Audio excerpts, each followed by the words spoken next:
Hello friends, Parul stories के इस channel पर आप सभी लोगों का स्वागत है। लोगों को भूतिया कहानी बचपन से ही सुनने में बहुत अच्छी लगती हैं। सभी उम्र के लोग भूतिया कहानी सुनते हैं। आज की कहानी एक ऐसे शख्स की है जिसके साथ एक बहुत अजीब सी घटना घटी। आओ दोस्तों, अब फटाफट इस भूतिया कहानी का आनंद लेते हैं। यह बात लगभग तब की होगी जब मैं 9-10 साल का रहा हूँगा। मौसम संभवतः गर्मी का था। आज तो छोड़े काफी वर्ष हो गए, पर उस समय बड़ी ललक से मैं ब्राह्मण भोज करने जाया करता था। कभी कभी तो कुछ लोगों के साथ बड़ी दूर तक चला जाता था। हमारे गांव के बहुत सारे ब्राह्मण उस दिन पूरन गांव भोज करने गए थे। यह गांव हमारे गांव से लगभग 3 किलोमीटर उत्तर पूरब के कोने पर पुनपुन नदी के तट पर स्थित है।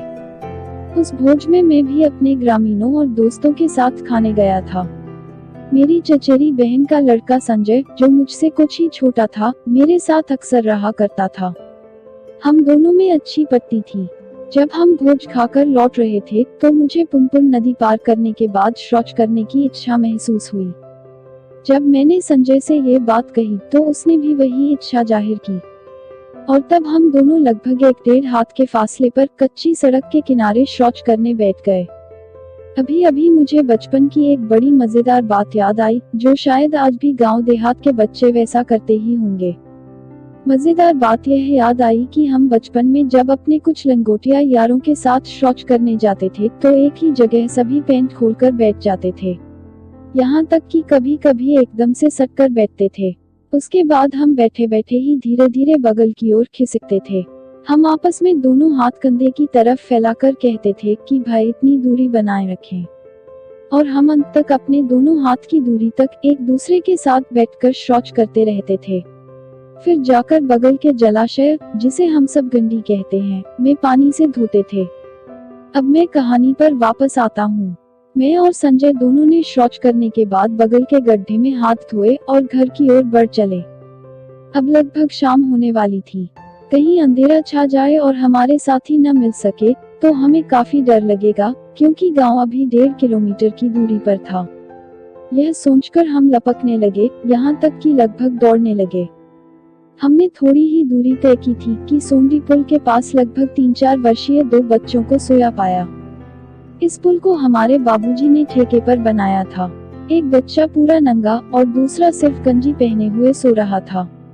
मुझे याद तो नहीं है, पर जितना याद है उससे यह कह सकता हूँ कि मुझे भय जैसी कोई चीज नहीं लगी थी। मैंने सोचा कि बगल में इनके माँ बाप मछली मार रहे होंगे और इन्हें पुल पर सुला दिया होगा। हमने कुछ दूरी से ही उन दोनों बच्चों को 2 तरफ सोया देखा था। जब हम उन दोनों बच्चों के बीच में आए और उन्हें देखने लगे तो एक बच्चा स्थिर मन से शांत होकर हमें देख रहा था। फिर हम कुछ देर वहां रुककर उन्हें देखते हुए आगे बढ़ चले। तभी आगे चलते चलते हमें कुछ आवाज आने लगी।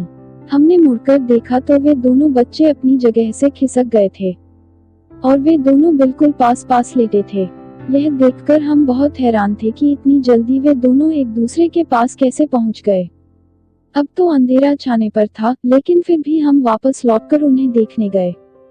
जब हम वहां पहुंचे तो उन्हें देखकर हमें बड़ा अजीब सा लगा। उनमें से एक बच्चे का सर बहुत बड़ा हो गया था और दूसरे का बहुत छोटा। हमें कुछ समझ में नहीं आया। अचानक से वे दोनों बच्चे उछल कूद करने लगे। यह देखकर हम दोनों बहुत डर गए और हम उल्टे पैर तेजी से दौड़ने लगे। हमें समझ में नहीं आ रहा था कि वहां वह सब क्या हो रहा था। कुछ ही देर बाद हम दौड़ते दौड़ते अपने साथियों तक पहुंच गए।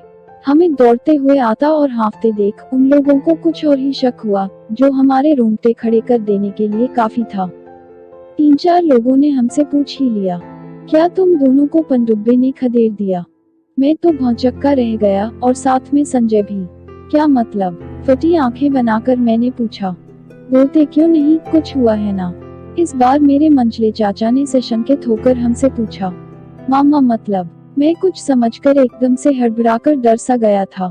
इसका जवाब न देकर लगभग समझाने के रूप में मेरे नाना ने पूछा, जब तुम दोनों पीछे रह गए थे तो हमें बता देते। तुम लोग शौच करने लगे थे ना? मैंने उत्तर दिया, हाँ नाना, पर बात क्या है?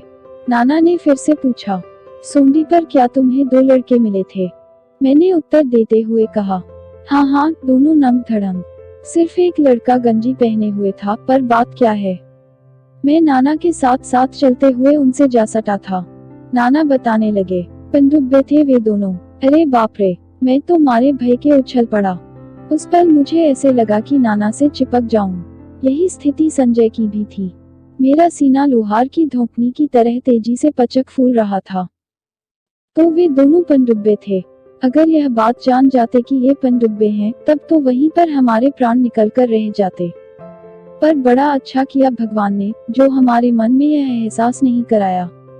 उस समय तो हमारी इतनी उम्र थी कि उस उम्र में लोग अकेले में अपरिचित आदमी को भूत तक समझ लेते हैं। तेज बहती हवा भूत के होने का भय दिला जाती है। मैं और संजय इतना डरे थे कि क्या जिक्र किया जाए। उस समय से हम दोनों अपने साथियों के बीच में ही चलना चाह रहे थे।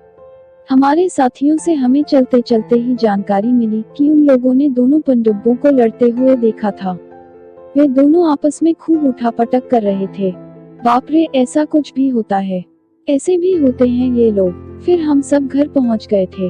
अब कितना और किस प्रकार हम डरे हुए होंगे, बार बार इस तरह का क्या वर्णन करूं। आपको मेरी कहानी कैसी लगी, कमेंट बॉक्स में बताइए, ताकि मैं आप लोगों तक अच्छी अच्छी कहानियां ला सकूं।